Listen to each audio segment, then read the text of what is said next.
Magandang araw po mga kababayan. Ang gagawin po natin ngayon ay menudo.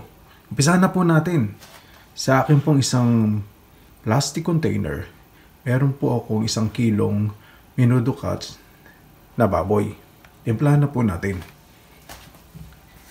Lagyan po natin ng 2 kutsarang dinurog na bawang. 1 kutsaritang paminta. 1 kutsaritang asin.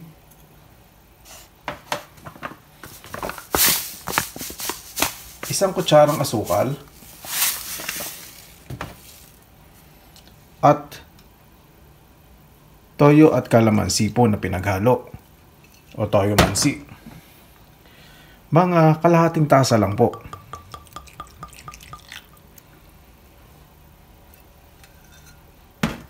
Haluin lang po natin itong mabuti para po mag-mix ang mga flavor at ingredients. Pagkatapos po nating haluin mabuti ang karne, kasama po ang ibang ingredients, takpan po natin ito. Lagay lang po natin sa ref o sa medyo malamig na lugar. Mga 30 minutes to 1 hour para po ma-marinate po ng maayos. Painitin po natin ang ating kaldero. Sa medium high heat lang po. Ilagay po natin ang mga 2 hanggang 3 kutsarang mantika.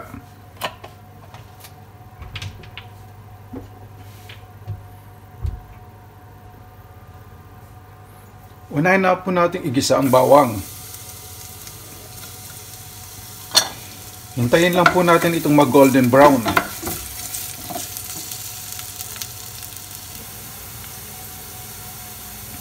Sunod na po natin ang sibuyas.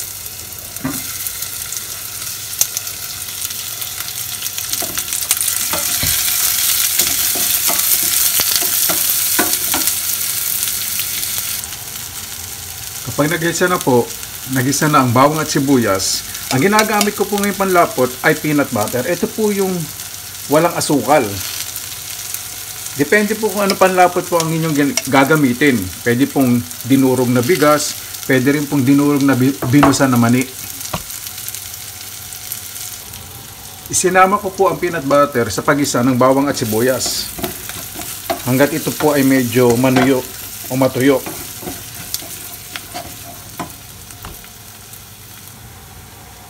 Kumapit na po ang peanut butter sa bawang at sibuyas. Ilagay na po natin ang bell pepper at kamatis. Hindi po ako gagamit ng tomato sauce o tomato paste. Gusto kong gamitin ay fresh tomato. Gisa lang po natin siya ng maayos. Sunod na po natin ang ating menudo cut na marinated po. Haluin lang po natin mabuti.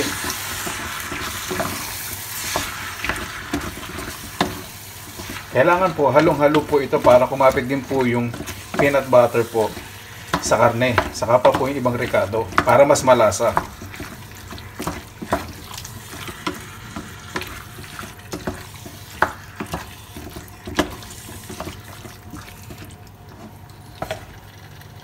Lagyan po natin ng kalahating tasang tubig. Haluin po natin ng bahagya.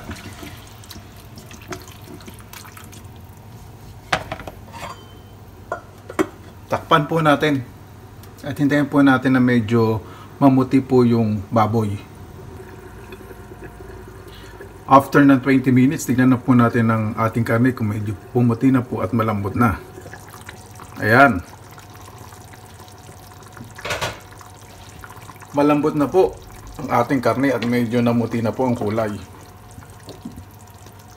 Maaari na po natin ilagay ang carrots at ang patatas. Timplahan na po natin.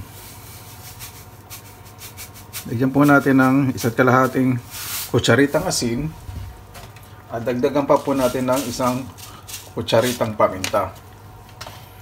Haluin lang po natin ng mabuti para po lumasa po yung sabaw sa carrots at sa patatas o yung sarsa po.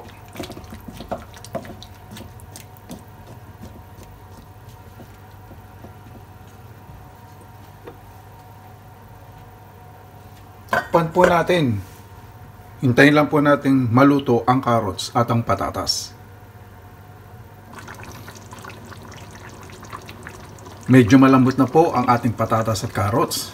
Medyo binuksan ko po ang kaserola. Gusto ko pa pong mag-evaporate po ng konting liquid para medyo lumapot po yung sabaw.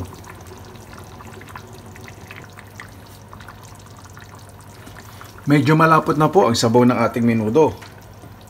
Sa akin po, okay na po ito. Luto na po. Pero depende po sa inyo kung gaano kalapot po ang inyong gusto. Para pa po sa mga ibang recipe, bumisita lang po sa Pinilakang Lakbay channel. Maraming salamat po sa inyong oras. Magandang araw po sa inyong lahat. God bless at ingat po lagi.